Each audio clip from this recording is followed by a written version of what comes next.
Coming sir? आइए आइए, good evening sir. बैठिए Good बैठिए evening, बैठिए। sir. नमस्ते नमस्ते, बैठिए। Thank you sir. Govind, yes sir. Govind की परिभाषा बताइए। कृष्ण जी का नाम है गोविंद, तो कृष्ण हो गया और माखन चोर हो गया। द्वारका भगवान कृष्ण से संबंध है, कहाँ है ये? सर द्वारका गुजरात में जो द्वारकाधीश मंदिर है। यहाँ इससे मीरा का भी कोई रिश्ता है क्या, द्वारका से? मीरा बाई का सर एग्जैक्ट रिश्ता तो नहीं याद कर पा रहा। मीरा के बारे में ये ध्यान है कि भाई मीरा कहीं कहते हैं समा गई किसी मूर्ति में, तो द्वारका था या कोई और जगह थी ऐसे? जी सर, ऐसा सुना है बट एग्जैक्ट याद नहीं कर पा रहा हूँ। आपका इकोनॉमिक्स पसंदीदा विषय, जैसे आपने एमए किया है जी सर। इकोनॉमिक्स से, और बीए तो इकोनॉमिक्स ज्योग्राफी पब्लिक एड से किया है। जी सर। शासन और प्रशासन जी सर। में क्या अंतर है? सर शासन और प्रशासन में ये अंतर होता है। शासन बेसिकली मोनार्की टाइप रूल होता है जहाँ यूनिडायरेक्शनल होते हैं मोस्ट ऑफ द कमांड्स ऊपर से नीचे की। प्रशासन में सर जो है एडमिनिस्ट्रेशन होता है तो वो यूनिडायरेक्शनल नहीं होता है और कलेक्टिवली सर। जैसे ज्योग्राफी का भी कोई पिता में कहलाता है, हिस्ट्री का भी कहलाता है, पॉलिटी का भी कहलाता है, ऐसे पब्लिक एड जो है जी जी सर। उसका कौन है? Sir I am not sure but मेरे ख्याल से वुड्रो विल्सन। फिर इकोनॉमिक्स का?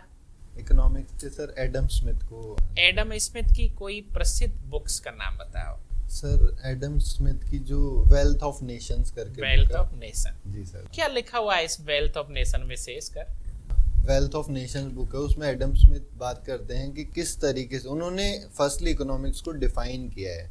अच्छा। ऐसे ऑफिशियल तौर पर। इससे पहले सर इकोनॉमिक्स अपने आप में कोई सब्जेक्ट नहीं था, तो उन्होंने इसमें डिफाइन किया है कि इकोनॉमिक्स है क्या, किस तरीके। ठीक जी।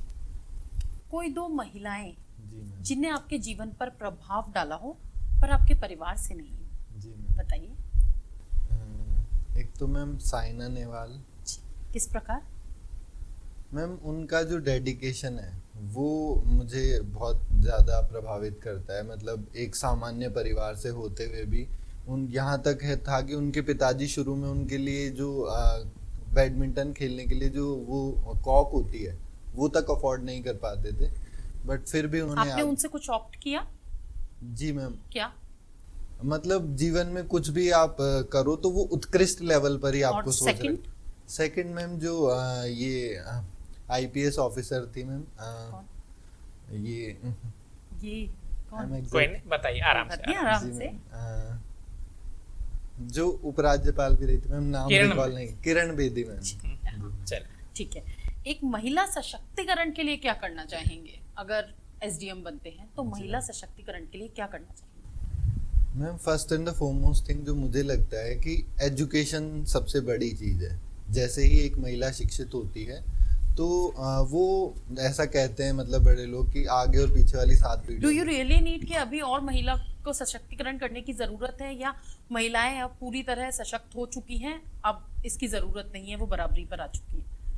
नहीं कहना मैम, चाहेंगे? अभी काफी काम हो चुका है पिछले कुछ दशकों में देखा जाए तो, लेकिन अभी भी बहुत कुछ करना बाकी है मैम। चलिए। जी सर। ये जो अपने यहाँ लिटरेसी की हम बात कर रहे हैं, जी सर। तो इस लिटरेसी मात्र से काम चल जाएगा या कुछ और करना पड़ेगा?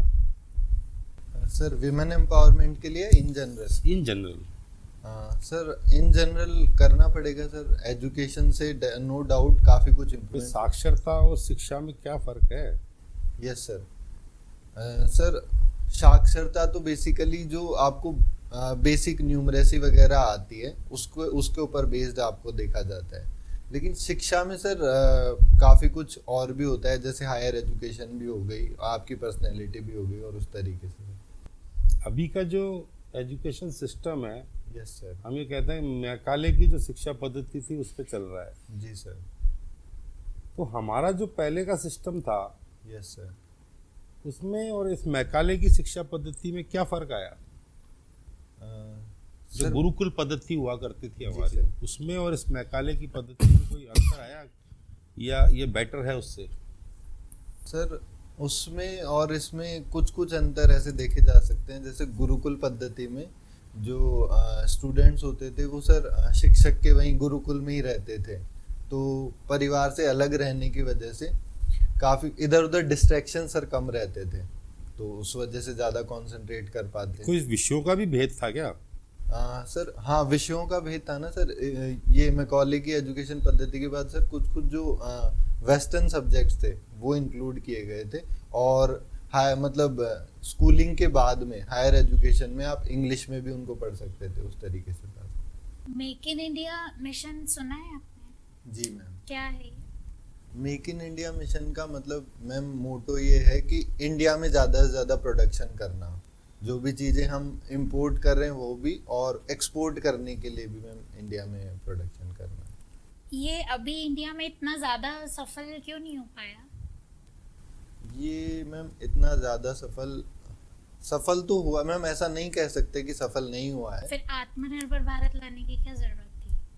मैम आत्मनिर्भर भारत लाने की ये ज़रूरत थी कि मेक इन इंडिया होने के बाद भी काफ़ी सारी चीज़ें थी जिन पर हमारी डिपेंडेंसी लगातार बनी हुई थी। नो डाउट प्रोडक्शन इंक्रीज हुआ, लेकिन पूरी तरीके से हम आत्मनिर्भर नहीं हो पाए, तो इसीलिए उसको एक रिजुविनेटेड एनर्जी प्रोवाइड करने के लिए कह सकते हैं कि एक नई स्कीम लाई गई। अच्छा, आत्मनिर्भर भारत में 4 L हैं, जी मैम। क्या है वो?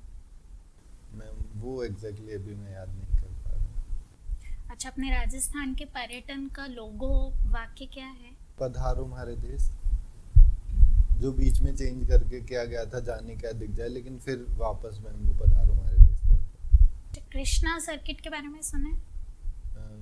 जी मैम। क्या है? कृष्णा सर्किट मैम ये मथुरा, द्वारकाधीश और गोविंद देव जी, ये मतलब इन areas exactly. Sorry ma'am. Govind, last सवाल। Yes sir. प्रधानमंत्री मुद्रा योजना यस सर। क्या है ये? सर प्रधानमंत्री मुद्रा योजना के अंतर्गत जो छोटे बिजनेसेस है उनको सर लोन प्रोवाइड किया जाता है, जो 3 कैटेगरी में प्रोवाइड किया जाता है, 2 लाख, 5 लाख और 10 लाख।